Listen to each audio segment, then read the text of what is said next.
April the 9th, 2019, Bowden, Greater Manchester.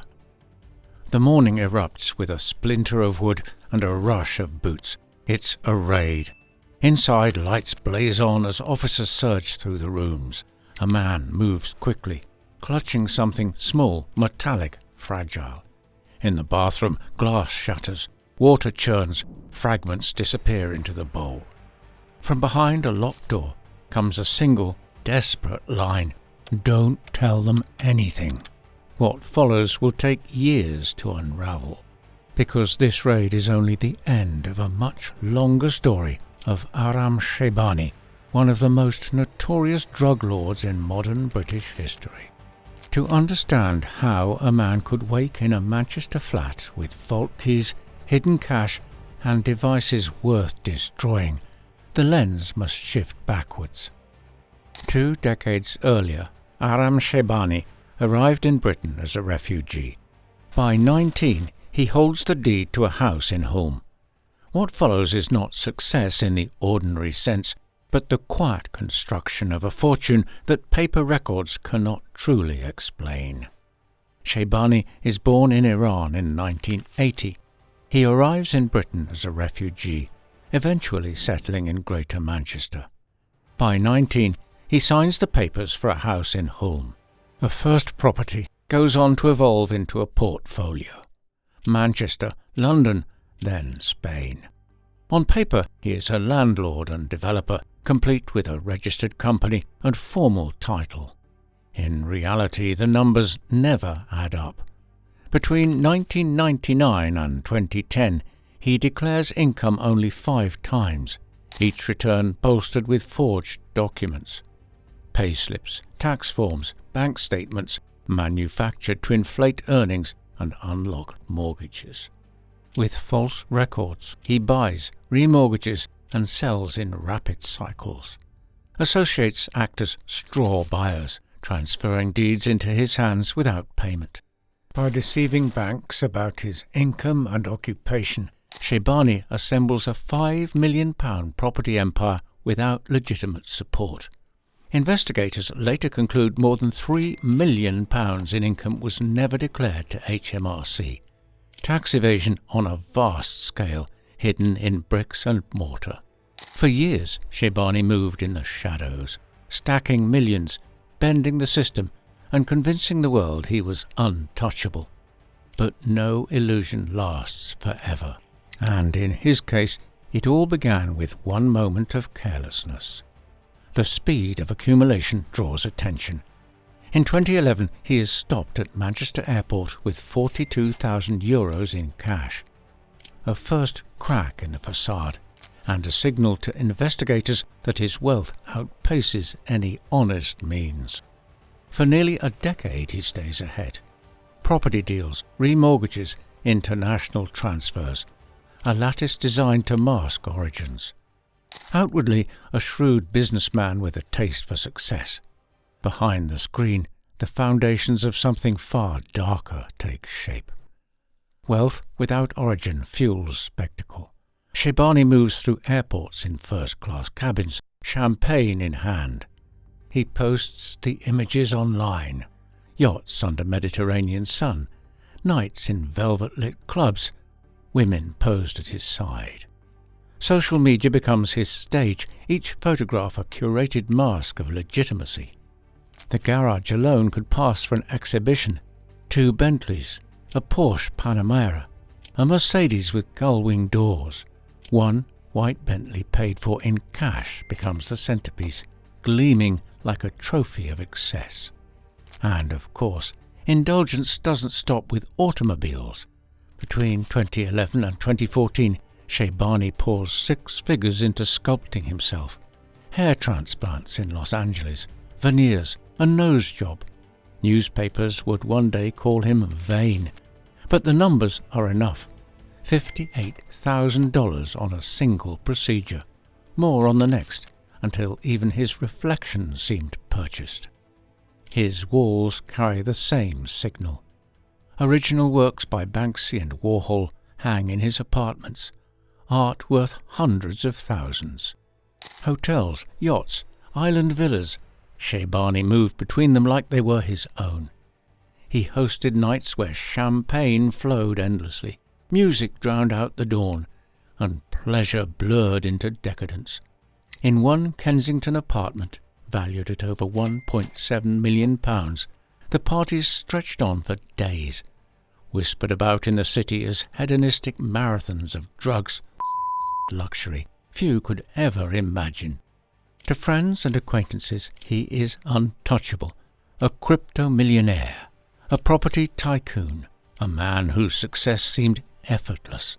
To those who glimpsed his world, he embodied the fantasy, the trappings of wealth, the sheen of power, and a life that looked unstoppable. This extravagant show of immeasurable wealth went on for years. Designer clothes, curated posts, art and cars, and cosmetic perfection. By the 2010s, Sheibani has outgrown the role of a fraudster. His network now stretches into the upper echelons of the criminal world, and ambition drives him further. Connections open doors leading to some of the largest narcotics organizations in South America, and greed pushes him through. He wasn't chasing street-level profits. He wanted the source, and he got it. Driven by an insatiable hunger to expand his empire, Sheibani stepped into cartel circles where business was always mixed with pleasure. From that moment, his role shifted. No longer just a schemer in the property market, but a player in one of the most violent trades on earth.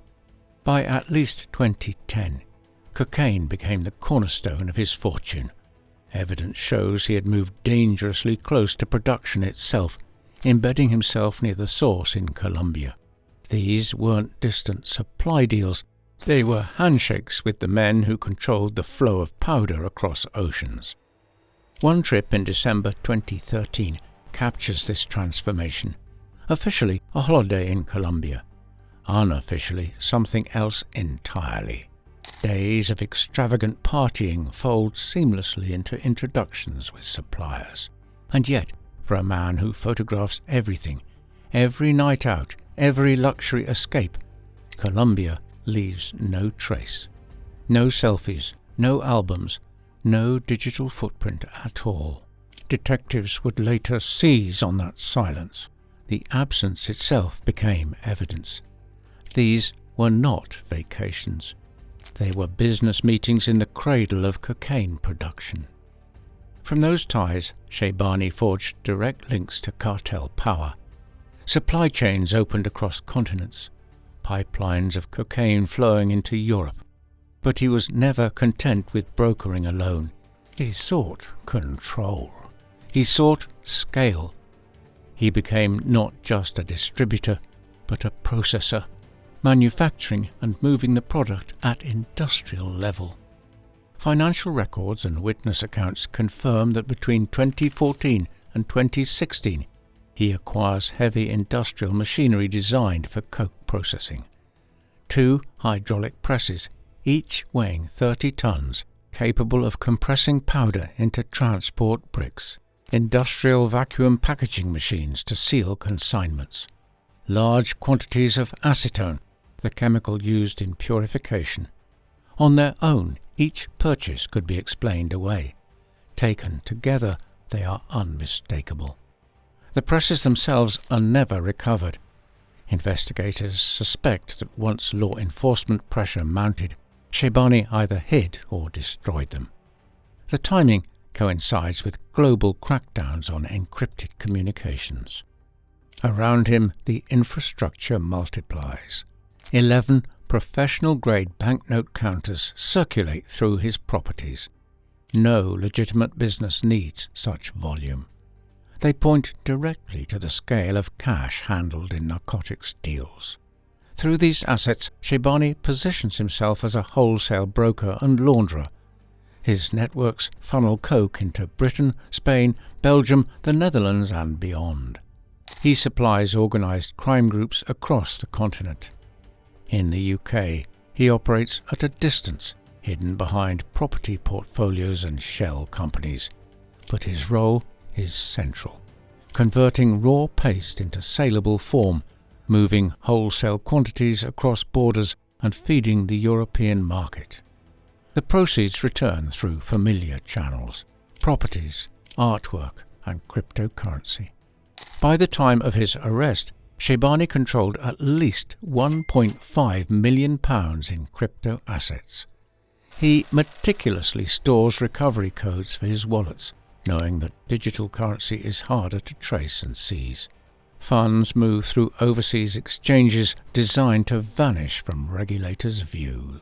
Communication is handled with the same caution. Sheibani uses EncroChat phones, modified smartphones built for black market trade with military-grade encryption. He holds multiple devices, each under a pseudonymous username. EncroChat is eventually compromised by law enforcement in 2020, exposing networks across Europe. But by then, Sheibani is already in custody. His devices are linked, his messages likely included, but the arrests have overtaken the evidence.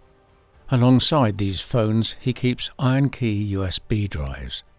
These flash devices are built to self-wipe after repeated incorrect password attempts. To this day, whatever information they held remains sealed. But how does a man who builds walls so high, who masks his empire in luxury and deception, end up within reach of the very system he outsmarted for years? How does someone untouchable finally get touched?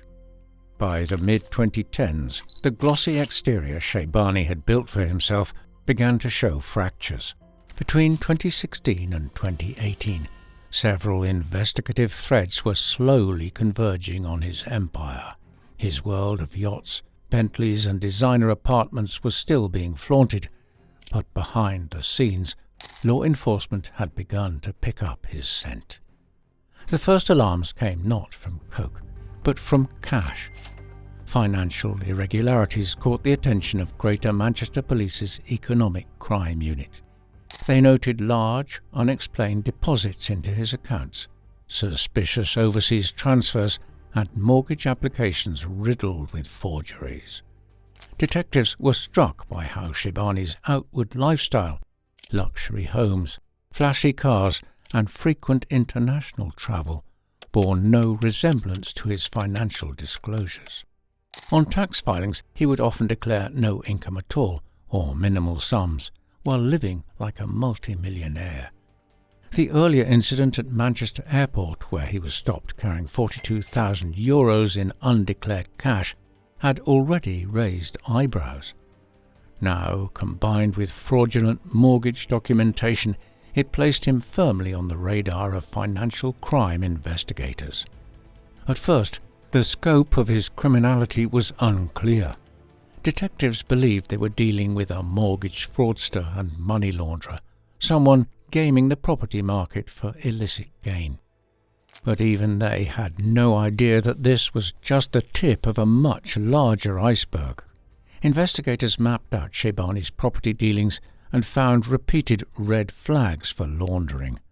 Homes would be purchased, flipped, and transferred with suspicious speed.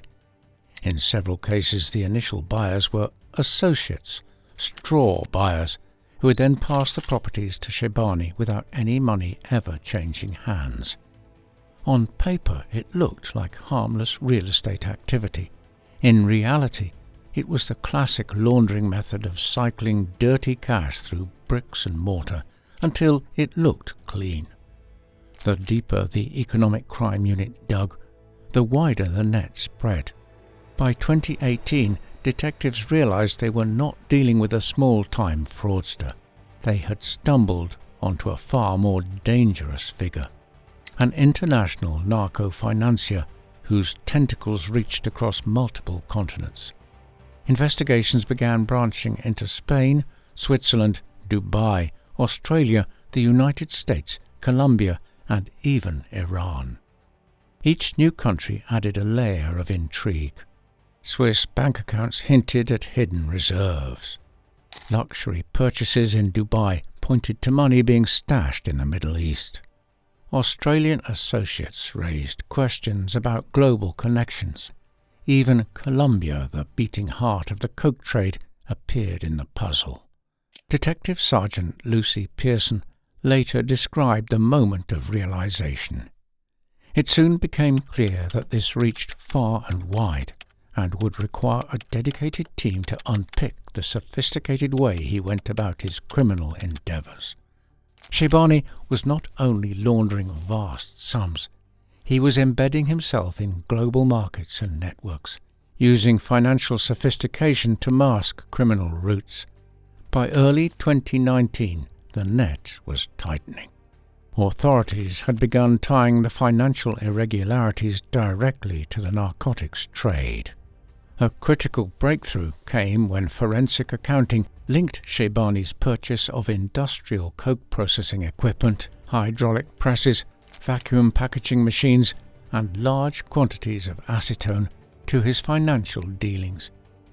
This was no longer suspicion, it was evidence.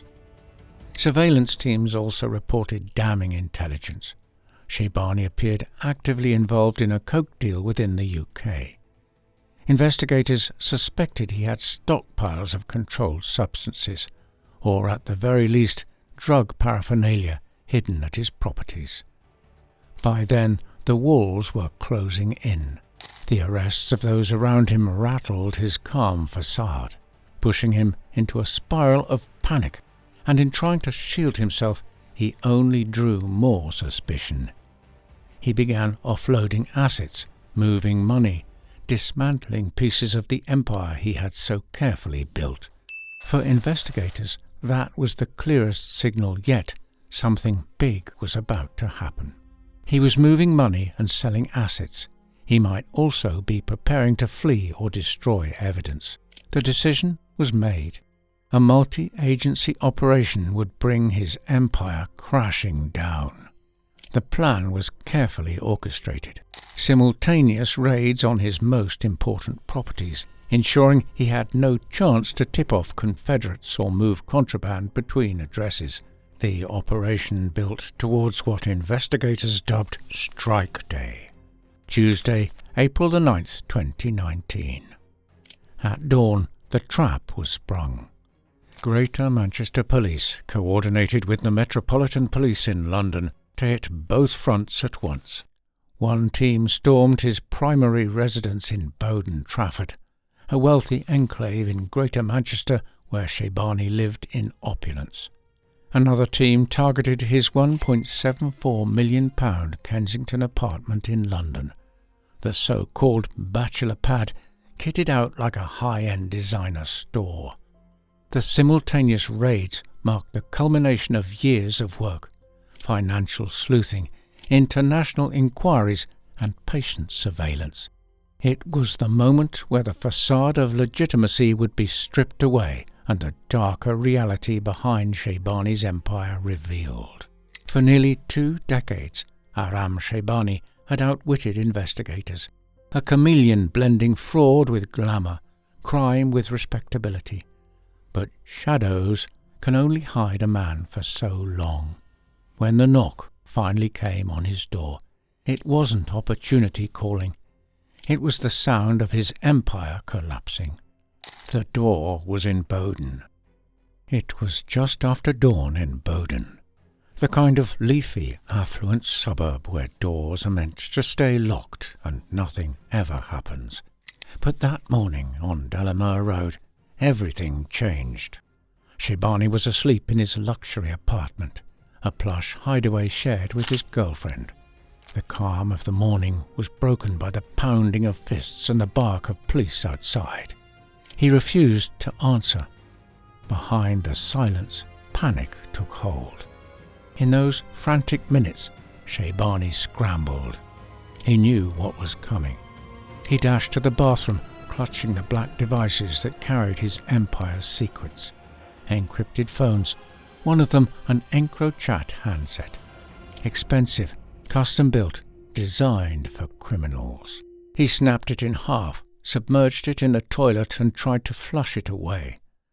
Another lay smashed, bent out of shape, useless but damning. It was desperation, not control. When officers finally broke through, forcing the communal door, then battering their way into his flat, the chaos was laid bare. Sheibani was handcuffed, restrained, shouting at his girlfriend even as police dragged him away. "Don't tell them anything. Go no comment." His first instinct wasn't remorse, it was silence, obstruction. Then came the search. Inside a heavy safe, investigators found stacks of banknotes, more than £160,000 in cash crammed into bundles.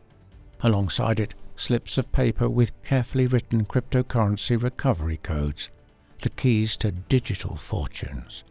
Small bags of coke tucked in with the money, keys to safety deposit boxes hidden in vaults across the city. Parked outside, a Porsche Panamera seized on the spot.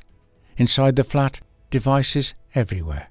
Encrypted encrophones, laptops, tablets, standard smartphones. All taken, all potentially riddled with secrets.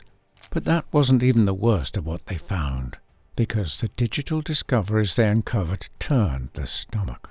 On a recovered camera, investigators found photographs, not of holidays, not of family, images of bricks of high-purity coke, shots that looked like they had been taken inside a clandestine lab. On a phone, a video clip, an industrial press compressing coke into transport-ready blocks. On another device, a photograph of a handwritten narco ledger, a debt book. Some entries reached 6 figures, numbers that spoke not of petty dealing, but industrial-scale trafficking. The trail of the vault keys led investigators deeper. 3 private deposit boxes opened under police warrant. Inside, roughly £1 million in cash. Bundles of sterling, euros, and other currencies stacked in secret. Back at the flat, officers uncovered 11 professional-grade money-counting machines. No business could justify them. Only a coke empire moving oceans of cash. And there was more. Bags of ketamine, ecstasy pills, the arsenal of his hedonistic nights. Encrypted iron key USB sticks, unbreakable without his password, which he refused to give. Property deeds and financial records, confirming a real estate portfolio worth around £5 million. Artworks hanging on the walls, originals by Banksy and Warhol, later identified as stolen or purchased with laundered money. Even the tools of production weren't absent. In a garage, 2 massive 30-ton hydraulic jacks, components of the coke presses. Beside them, large containers of acetone solvent. The chemical smell of controlled substances processing lingered in the air. All told, the Bowden raids and linked searches netted £1.2 million in cash, another £1.3 to £1.5 million in cryptocurrency, and a portfolio of assets that screamed criminal wealth. But beyond the figures, it was the texture of the scene that struck investigators. The mingling of wealth, narcotics, and paranoia. The smashed phones in the toilet. The desperate commands to his girlfriend. The evidence layered like strata. Financial ledgers, narcotics, art, solvents, weapons of chemistry. Detective Sergeant Lucy Pearson would later sum it up with chilling clarity. The extent of Sheibani's criminality should not be underestimated. That morning, in Bowden, the mask had slipped, and behind it lay a world darker than anyone had dared imagine. The raid had shattered the illusion. Luxury flats stripped bare, safes cracked open, encrypted phones bent in half and drowned in toilets. But in many ways Sheibani's real reckoning was only just beginning. For nearly 2 years, prosecutors sifted through his empire's wreckage. Suitcases of cash, forged paperwork, encrypted chats dragged back from the digital grave, and a financial trail so convoluted it seemed designed to vanish. All of it funneled into one room, Courtroom 1 at Manchester Crown Court. Spring 2021. The trial begins. 10 long weeks. A public unmasking. Sheibani, the so-called property tycoon, now sitting just feet from the jury, dressed in a suit that couldn't disguise the shackles beneath. He pleaded not guilty to everything, every forged mortgage, every laundered pound, every brick of coke, every encrypted phone flushed in panic. Nearly 20 separate counts were read aloud, the list unfurling like a catalogue of modern organised crime. Conspiracy to supply coke, fraud, money laundering, forgery, possession of criminal property, perverting the course of justice, even refusing to hand over encryption passwords, each charge chiselling away at his carefully manufactured persona. The prosecution moved methodically, like surgeons exposing rot. Financial analysts showed how more than £3 million had slipped through his accounts, unexplained and undeclared.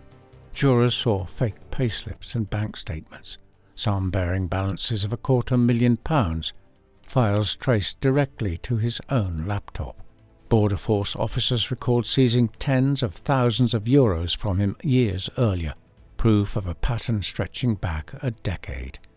Then came the narcotics evidence, photos of bricks of coke, a how-to video of a press squeezing powder into blocks, a ledger where debts ran into 6 figures. International investigators testified about his Swiss account, €2 million in, gone days later, and lavish Dubai spending sprees. But perhaps most damning was the lifestyle itself. The Bentleys, the hair transplants, the Banksies on his wall, extravagance that could never be squared with the income he declared to HMRC. The message was simple. Only narco money could fund this life. And then the twist. Against every lawyer's advice, Sheibani took the stand. Despite the machinery, the cash, the encrypted phones, he insists he's not a dealer.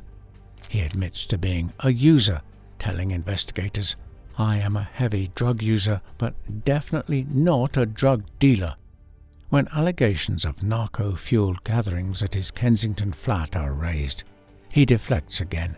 "I sometimes take drugs and I sometimes have sex. I don't host chemsex parties," he quips from the stand. A dismissive line meant to downplay evidence of multi-day narco binges. He frames his wealth as a mixture of inheritance, property development, watch sales, and currency trading. In court, he doubles down, claiming his lifestyle comes from Iranian family wealth and profitable investments. The denials persist to the end. The image of a legitimate businessman, crypto investor, property baron, repeated in statements, pressed in testimony. He blamed accountants for the forged documents. He dismissed incriminating videos and debt listings as things sent by others. He denied the sex and coke parties, denied being the man the evidence painted him to be. But the record tells another story. Industrial presses, packaging machines, 11 money counters, millions in cryptocurrency, silent journeys to Colombia. The mountain of evidence strips away the performance and reveals the empire built beneath. Emails showed him ordering edits to fake bank statements. Photographs tied him to narco shipments. Witnesses dismantled his excuses. Piece by piece, the jury saw through the façade. After 10 weeks of testimony, it took them just 5 hours to reach a verdict. In June 2021, Aram Sheibani, self-styled millionaire, international playboy, the man who once told his girlfriend, "Don't tell them anything," stood in the dock as the words fell like a hammer. Guilty on all 20 counts. The kingpin had finally been unmasked. June the 10th, 2021. The courtroom is silent, heavy with expectation. 10 weeks of testimony, 2 years of investigation, a decade of deceit, all of it now funneling into a single moment. Sheibani stands in the dock, a defiant mask fixed in place. Across from him, Judge Anthony Cross, QC, leans forward, voice cutting through the still air. "This city," he begins, "is plagued by death and violence and crime as a result of people like him. Your greed knows no boundaries." He describes a scheming criminal who believed himself untouchable, a man who lied, forged, corrupted systems with a single aim, self-enrichment. He reminds the court that Sheibani was not some peripheral dealer, not a courier caught with a package. He was at the very head, close to the source, a man who dealt not just in supply but in processing, a trafficker whose reach extended all the way back to cartel production lines. The numbers fall like a verdict of history. 34 years for the core crimes, 3 more added consecutively for defying the court's disclosure order. 37 years in total. Gasps ripple through the public gallery. One of the longest sentences of its kind in modern British criminal history, especially for a case without a murder charge. The message is unmistakable. Even silence, even withheld passwords, will not shield you. At 40 years old, Sheibani blanches. 37 years. The maths is brutal.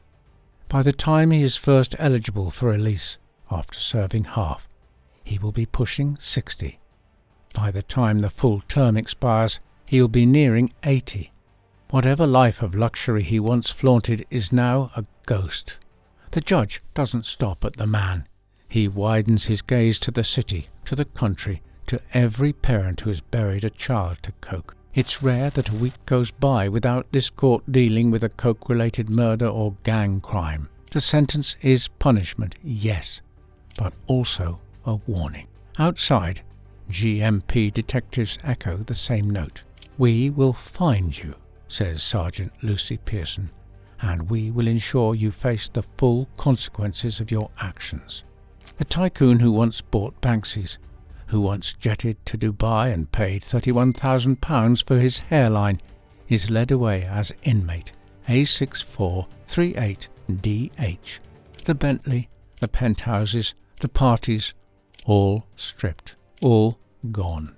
What remains is a man in a grey jumpsuit, stepping into a prison cell where the walls will not change for decades. The downfall is total. The empire destroyed. But Sheibani's story has one more chapter, because wealth that flows through criminal veins does not vanish overnight. Sheibani lived like a kingpin. Mansions, luxury cars, million-pound art. But every brick of his empire was built on lies, forged documents, and narco money. He thought he was untouchable. He thought the rules didn't apply to him. But in the end, greed always leaves a trail, and when investigators followed it, the truth tore his world apart. Today, Sheibani isn't sipping champagne in Dubai or hosting drug-fueled parties. He's inmate A6438DH, trading designer suits for a prison jumpsuit, trading freedom for 37 long years behind bars. His story is more than just a fall from grace. It's proof that no matter how high you climb on lies and crime, the crash will always come. And when it does, it's brutal.